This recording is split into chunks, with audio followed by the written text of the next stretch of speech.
Israel, como toda a grande nação, passou por momentos ruins e de dificuldade em sua liderança. Logo após o reinado de Saul e Davi, criou-se um grande descontentamento no povo pela forma como Salomão governava o reino, surgindo então uma grande ruptura no país. Dessa forma, o povo se dividiu em dois, surgindo os reinos do norte e o reino do sul. A Bíblia se refere a Israel como reino do norte, enquanto o reino do sul se referia a Judá. Por que o reino se dividiu? O reino foi dividido logo após a morte do rei Salomão, em 930 a.C. Roboão, filho de Salomão, assumiu o trono de Israel. A nação unida de Israel era composta pelas famosas 12 tribos. Mas naquela época havia um grande descontentamento entre algumas tribos, especialmente entre aqueles que pertenciam às tribos do norte. Salomão sobrecarregou o povo com uma carga tributária excessiva. No entanto, quando seu filho Roboão subiu ao trono, recusou-se a ouvir as reclamações do povo, que eram plenamente justificadas neste contexto. Em vez de ouvir os conselhos dos anciãos de Israel, o rei Roboão preferiu ouvir seus jovens amigos. E assim, com o desprezo da corte como pano de fundo, as tribos do norte se rebelaram, lideradas por Jeroboão. A rebelião dividiu a nação de Israel em duas, dividindo as tribos em tribos do norte e do sul. A princípio, Roboão até se juntou ao exército para assumir o controle do então recém-formado Reino do Norte. Mas Deus proibiu a ação militar das tribos do sul, dizendo que não poderiam lutar contra seus próprios irmãos.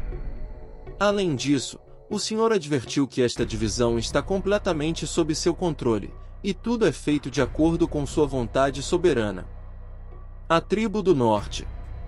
As 10 tribos, conhecidas como tribos do norte, se uniram a Jeroboão e fizeram dele seu novo rei, dando início ao reino do norte, muitas vezes chamado de Reino de Israel. Durante a divisão do reino, a primeira capital do Reino do Norte foi a cidade de Tirza, que mais tarde seria Samaria. Foi nesse período que começou a tensão, que com o tempo se transformou na grande rivalidade entre os judeus e os samaritanos.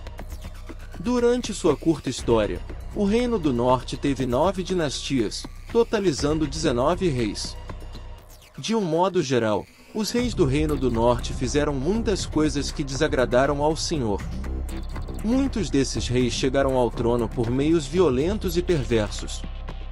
Politicamente, o Reino do Norte foi marcado por muitas conspirações, e religiosamente foi marcado por muita idolatria. O próprio Jeroboão, o primeiro rei do Reino do Norte, logo se envolveu em idolatria e até estabeleceu centros ilegais de adoração em seu território. Embora a divisão política fosse legítima, a divisão religiosa estava errada. Os israelitas deveriam continuar adorando no templo em Jerusalém. O Reino do Norte se corrompeu ainda mais durante o reinado do rei Acabe, que foi profundamente influenciado por Jezabel. Nesse período, Deus levantou vários profetas para alertar ao povo e aos seus líderes. Profetas como Elias, Eliseu, Amós, Oséias. Oséias inclusive descreve muito bem em seu livro a profundidade do pecado de Israel. Reino do Sul. Enquanto isso, o rei do Reino do Sul conservou Jerusalém como sua capital. Ao contrário dos reis do norte, que vieram de diferentes dinastias, os reis do Reino de Judá eram todos descendentes da casa de Davi. A única exceção foi um período de pouco mais de 6 anos, quando Atalha usurpou o trono de Judá depois que seu filho Acasias foi assassinado. Em geral, o Reino do Sul tinha reis mais dedicados à vontade do Senhor. A adoração continuou centrada no Templo de Jerusalém, como nos dias de Davi e Salomão. No entanto, o Reino de Judá ainda tinha problemas com a idolatria. Assim, o impenitente Reino do Sul foi advertido várias vezes pelo Senhor por meio dos profetas, sobre o julgamento iminente que seria derramado por causa do pecado.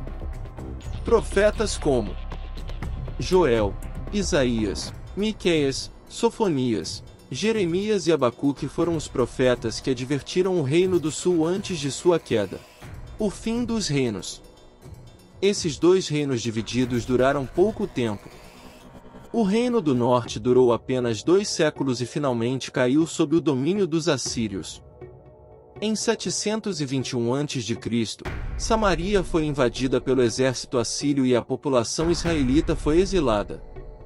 O reino do sul também não durou muito. Cerca de 1 século e meio após a queda do reino do norte, o reino do sul caiu para o Império Babilônico.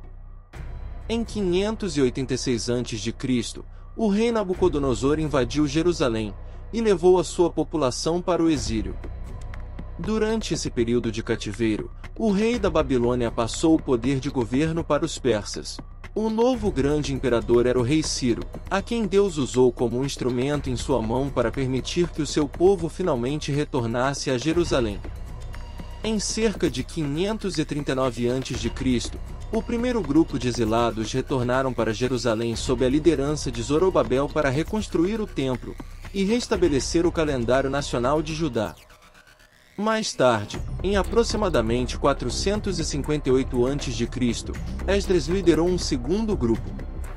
E finalmente em 445 a.C., ocorreu o terceiro retorno de exilados para a reconstrução dos muros de Jerusalém. Finalmente Israel estava em sua casa, porém mesmo com tantos exílios e castigos, Israel se demonstrava desobediente e rebelde às ordens de Deus. Israel só sofreria outro castigo parecido, na invasão a Jerusalém em 70 d.C., porém isso é tema para outro vídeo. Se você gostou desse conteúdo, deixe o seu joinha aqui embaixo para ajudar o nosso canal, se inscreva e ative as notificações para acompanhar os próximos vídeos. Até a próxima!